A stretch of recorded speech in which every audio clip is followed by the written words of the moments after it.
May I now invite Sara Mahdizadeh to present her research on the role of religion and religious ritual in landscape conservation. Hello, everybody, and thanks for attending virtually. Do you hear me? Yes, we can, sir. Okay, thank you. I'm Sara from Ferdous University of Mashhad, Iran, and I'm happy to join you. Quickly share my screen. Uh, I don't know whether Would you like me to share the presentation, Sara? Okay. Do you see now? Yes, we can. Okay.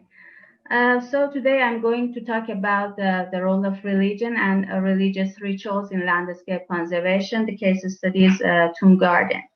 Religion can play a role in environmental conservation, and there are many research that shows that how religion can be effective in saving a physical aspect of natural environment. But today I'm going to talk about the role of Shia Islamic belief, another branch of Islam, to show how it can be effective in terms of conservation of both material and immaterial aspect of garden. I employed the qualitative research methods, and I did interview with the pilgrims who visited such gardens. I also questions the ICOMOS charters, other charters that only pay attention to the material authenticity and original fabric of the heritage, which is not might be the case in Asian context. Gardens have a special meanings, and they are powerful settings for human life, and there are many research that shows the importance of gardens in terms of quality, enhancing of quality of life and enhancing the health. But I'm going to talk about the sacred structure of such a gardens that considered as a place of worship. In Iran, there are two main category of gardens. One is pavilion gardens that belonging to previous kings and nobilities, and the other are tomb gardens belonging to Shia saints and Iranian heroes and poets. So my focus is those sacred structure belonging to Shia saints. So a general viewpoint about religion is that they are effective. Religion can be effective in solving environmental issues, and it is believed that some researchers believe that environmental problem could be a religious or moral. Started by Lynn White, PhD thesis in 1967, and he indicated that Judeo-Christian divine message is unique among other religion tradition, and he shows the importance of nature from the perspective of this religion. After that, there are many research conducted shows that, for example, Christianity are more concerned with the environmental problem in compared to non-Christians, and Catholics spend more money for environmental problems. Also, Buddhism, Hinduism consider nature as a source of life, and they respect laurel trees and so on. Ancient religion in Iran, also Zoroastrian, also there is research published recently shows that also they care for trees, forests, animals, and natural resources. Also in Islam, conservation of the environment receive attention and there are some researchers around the world that conduct research about holistic perspective of Islam, and can be used as a guideline for environmental problems. For example, the Holy Quran said all God's creation is holy and deserve respect. And according to Prophet Muhammad, any Muslims who plants a crop that can feed another person or birds, animal will receive a reward in paradise. About religion and heritage conservation, some research done which questions and criticize the Eurocentric approach, especially in Asian context. For example, Shiva temple based on a Hindu Indians perspective could be enjoyed conservation and Hindu Indian perspective concerned with both material as well as keeping alive of symbolic and spiritual aspect of heritage. Other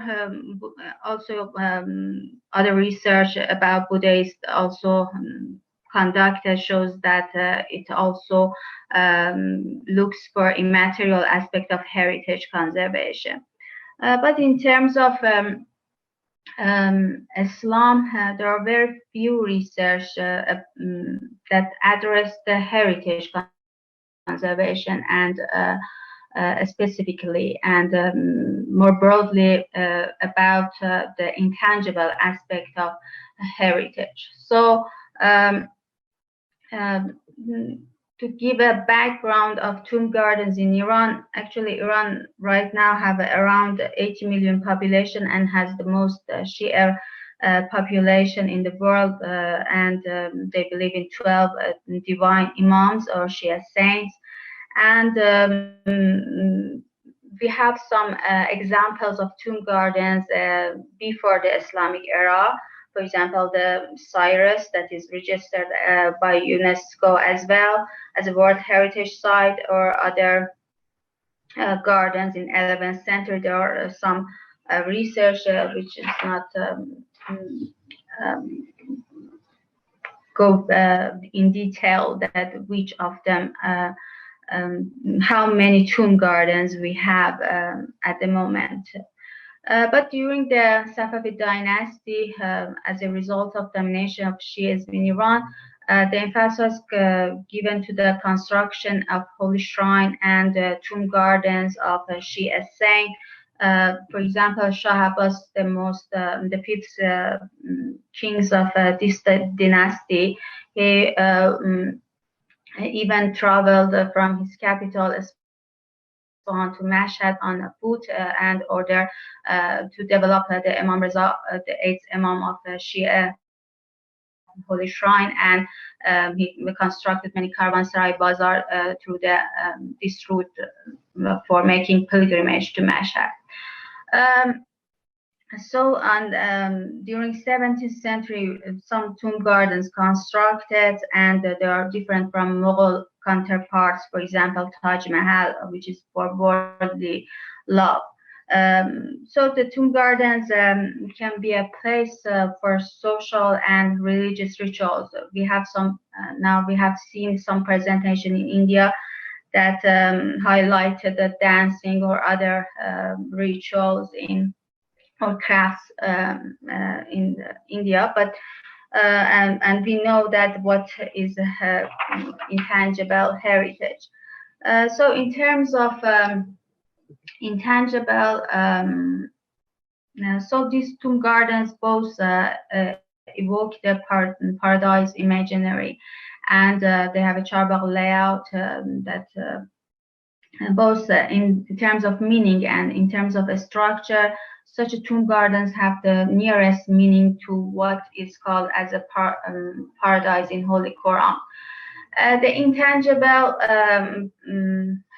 practice that is performed in this heritage are touching the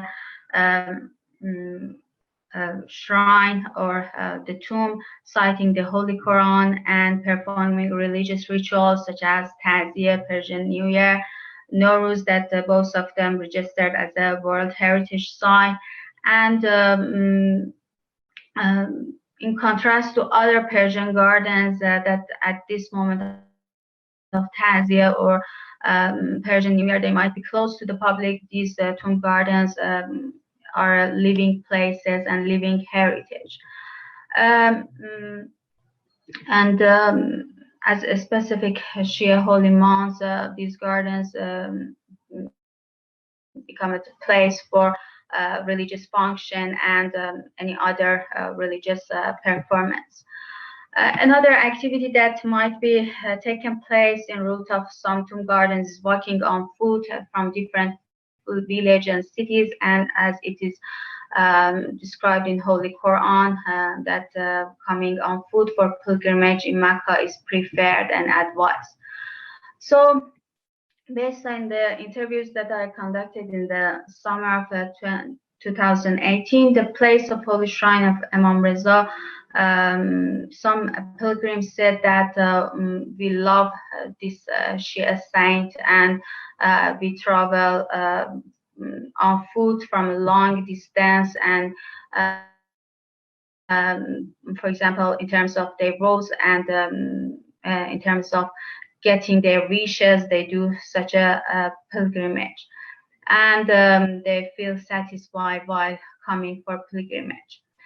So apart from these rituals that perform in terms of finance, in contrast to other many gardens that in Iran suffer from lack of grant and finance, this garden is self-sponsored because people paid as a pledge money for and as a covenant, and the tomb gardens are self-sponsored and got self-guarded against physical vandalism. And as long as the holiness associated with this holy saint, the life of these gardens continues, and the income derived from covenants is sufficient to meet the restoration and maintenance costs, and it shows that how it could be effective. I quickly show them one example of tomb garden, which is located near Neyshabur. It is not a place of physical corpse of a Shia saint. It's rather believed that one of the Shia Imam Reza, he traveled from Medina in Saudi Arabia to Khorasan, and on his way he stopped at this village.